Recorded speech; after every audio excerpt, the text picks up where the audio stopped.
situation. He took a pitch in the back. He got beat for crying out loud. Who used heart attack? Me. Managers on a Major League Baseball team don't make decisions. Could have done without that. Credibility in this situation is worse than losing your job. Was it over when the Germans bombed Pearl Harbor? The castration of the Major League Baseball managers, we know it. Ask me about my win. You know my take when it comes to fair trades, mostly in the world of baseball, but there hasn't been one that I've seen in a long time that has worked out as well as the deal between the Miami Marlins and the Minnesota Twins. Luis Arraez, 200 hits, probably winning the batting championship in 2023 with the Miami Marlins for Pablo Lopez, who will likely finish in the top 3 when it comes to the Cy Young in the American League. And that's a deal. Those are the kind of trades that needs to be made in sports.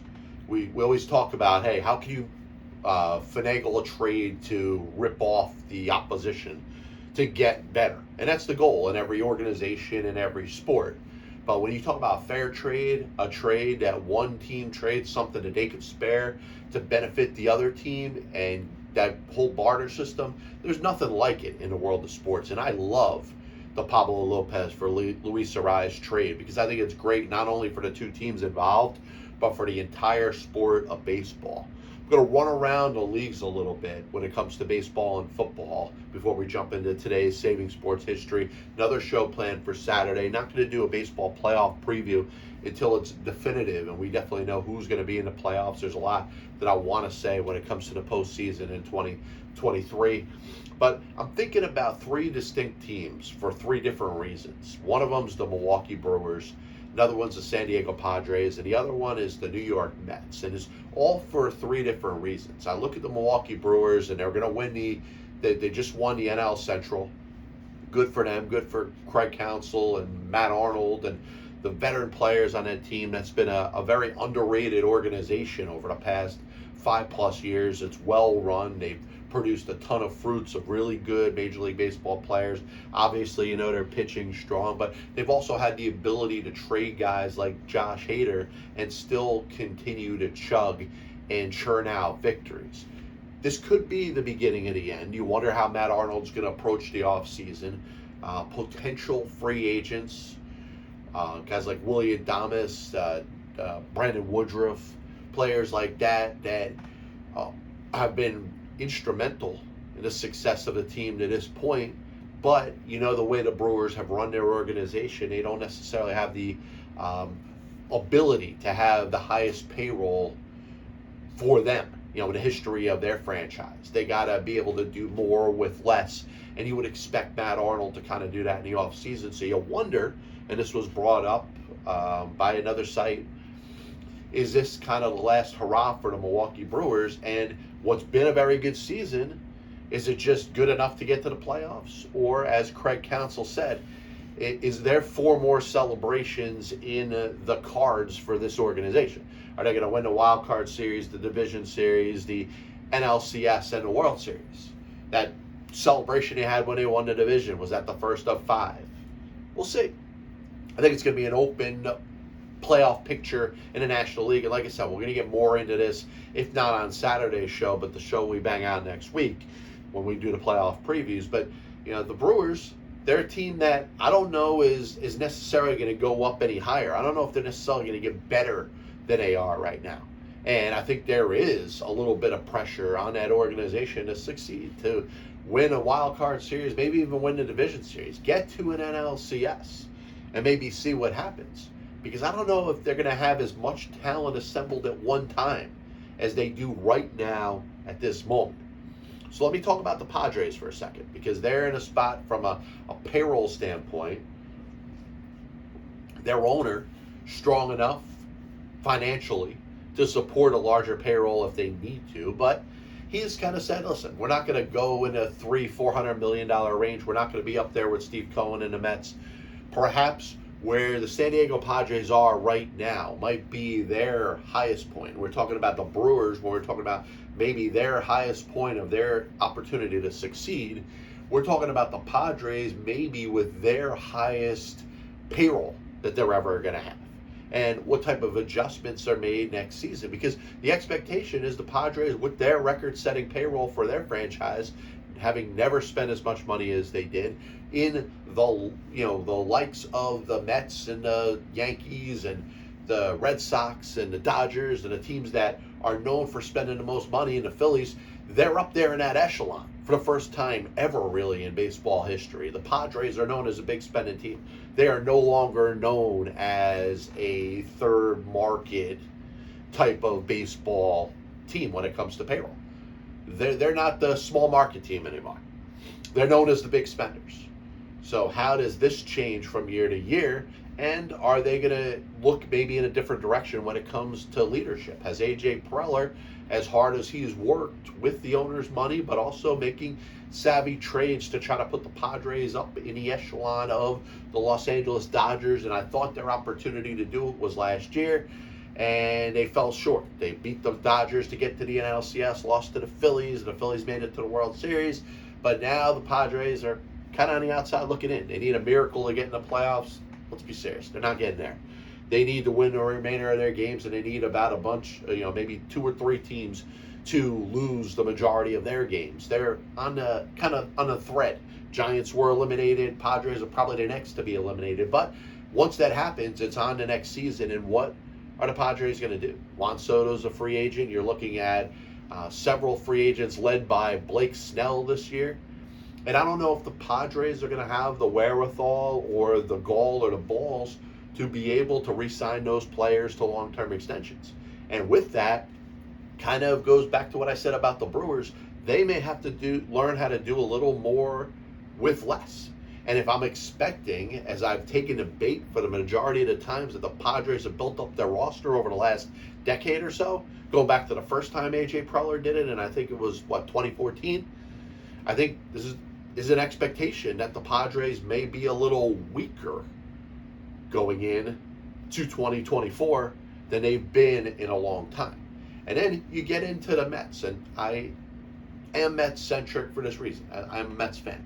So if there's something on my mind when it comes to this ball club, I'm going to bring it up.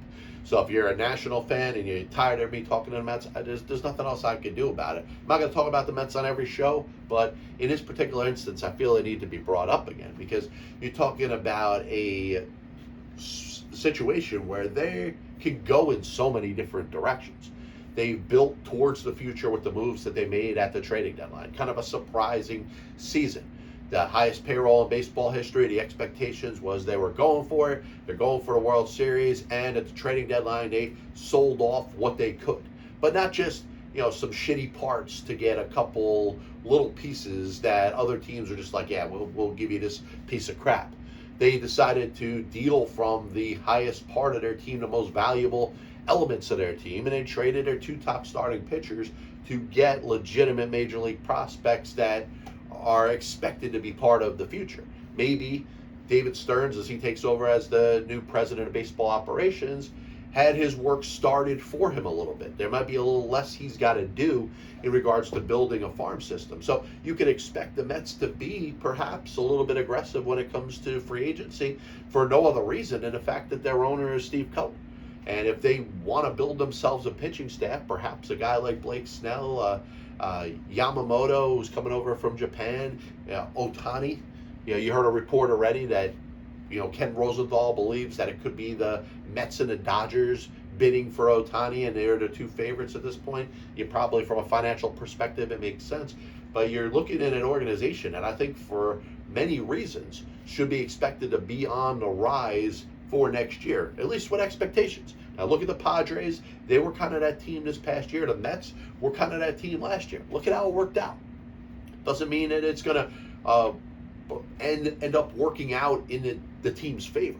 So I like that for many reasons. I think the Mets are going to be aggressive when it comes to the offseason this year. One thing that I kind of have to touch on, I feel like I got to bring this up. This expectation that Craig Counsell is going to leave his post as the Milwaukee Brewers manager and go over to manage the New York Mets. Buck Showalter, after 2 seasons, is he going to be let go? I don't think it was fair to Buck Showalter for him to have to manage this team over the past 2 months.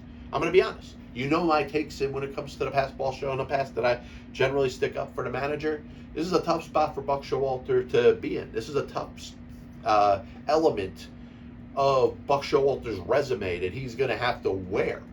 Max Scherzer didn't have to wear it. Justin Verlander didn't have to wear it. They were traded, and they're likely to be pitching in postseason games. If Max is healthy and can help the Rangers, you know he's going to be in there. Justin Verlander, as they're in a battle with the Seattle Mariners, maybe they get that last wild card spot, they're going to be playing postseason games. Buck Showalter, as the person that's put in charge of the players on the field, is stuck with this shitty group of players, shitty group of pitchers that the Mets have over the last part of the season. I don't think that should be held on his record. That should not be Buck Showalter's fault that he's stuck with this shitty group of pitchers that they have right now.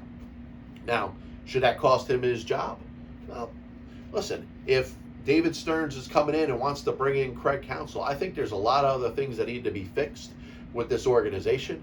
They need to have a plan. They need to have an organizational strategy, how they develop players. I think there's so many different things behind the scenes that need to be worked out, and they have to put a roster on the field that is expected to win. And once that roster that's on the field that's expected to win right now at this moment, then I think you worry about who your manager is. And the other element is losing teams change their manager or coach every couple seasons. There's nobody that does it, every second or first season, just giving up on a coach or a manager and jumps into the championship game or the World Series. It doesn't happen.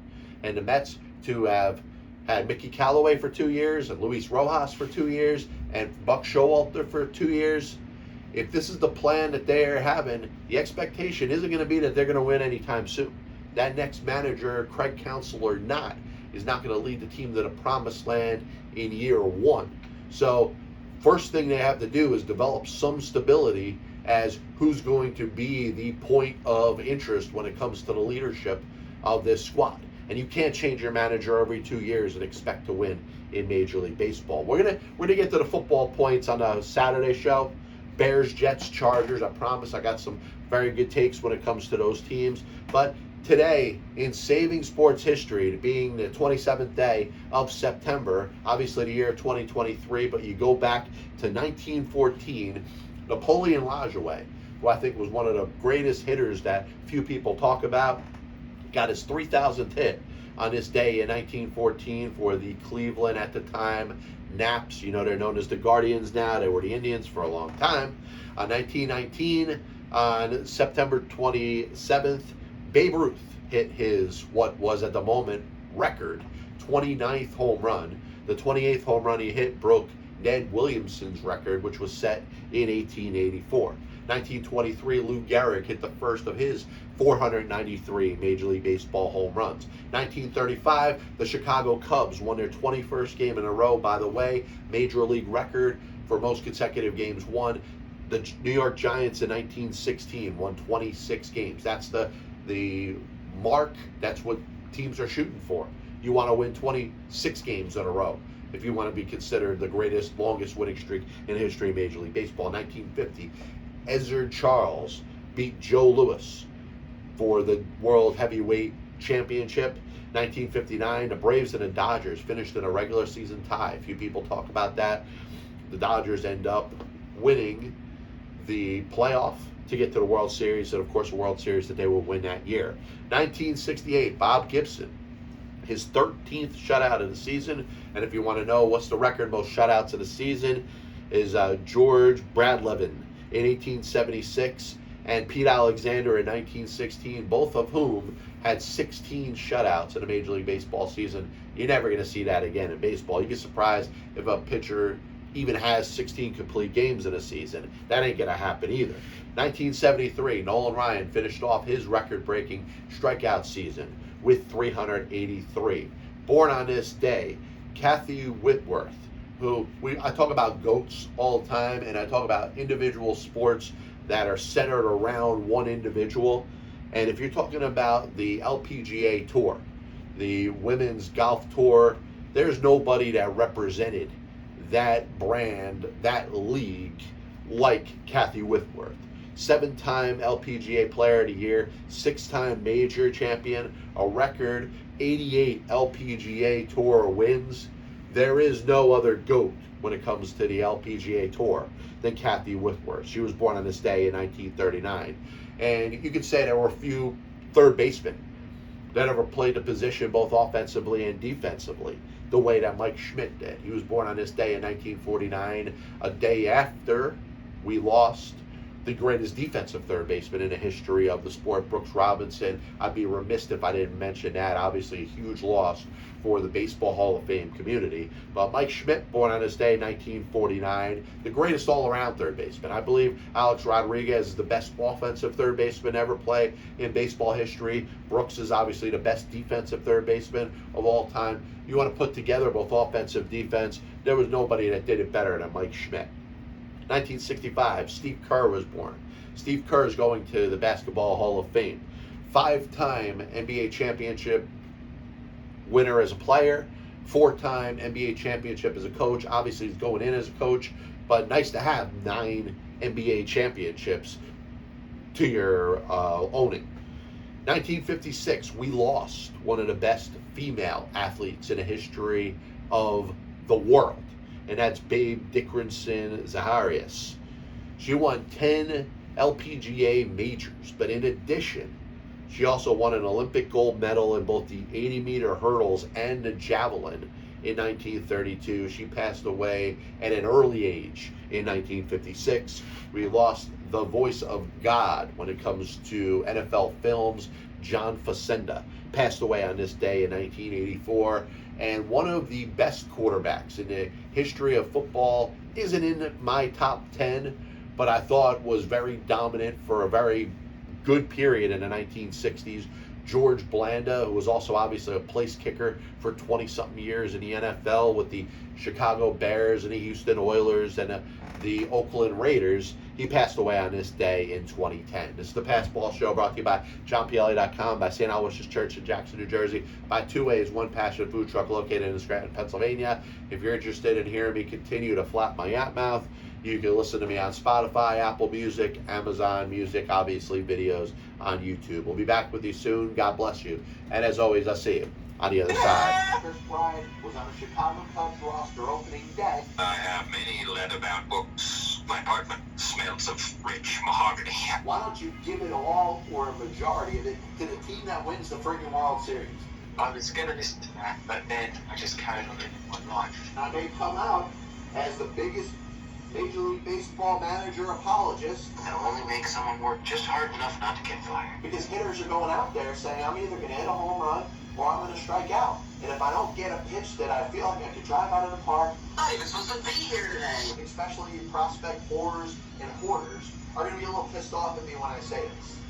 I'm a dude fleeing, a dude disguised as another dude. There are only 2 managers in baseball's Hall of Fame who have losing records. One of them is the iconic Connie Mack, who you could say, in spite of winning 5 World Series championships as a manager, could be in as much as a pioneer.